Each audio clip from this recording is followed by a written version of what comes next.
Dalawang trabahante patay matapos na matrap sa nasusunog na bodega sa Davao City.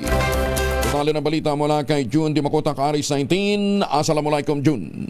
Mayong buntag usab Kuyang Angel. Teka muna, hindi pala si June yan.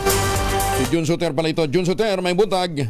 Na budiga ng Washida Incorporated sa Purok 2 B Central Ilang, Davao City kahapon, Enero 14, 2025. Kinompirma ng Bureau of Fire Protection 11 na ang mga namatay ay nakilalang sina Gian Ayala Subla, 18 anyos, Natubong Loreto Agusan del Sur, at Riel Dion Mansing, 20 anyos, nakatira naman sa sitio Caimito, Barangay Miranda, Island Garden City of Samal, Davao del Norte. Samantala, ayon sa otoridad, hinihintay na lamang nila ang pagdating ng kanilang pamilya para kunin ang mga bangkay. Sa ngayon, inaalam pa ng mga membro ng Bureau of Fire Protection 11 ang sanhi ng sunog, habang ang dalawang bangkay ay nasa lokal na punerarya. Ito si June Soter para sa DZRH. Una sa Pilipinas, una sa Pilipino. Daghang salamat, June Soter.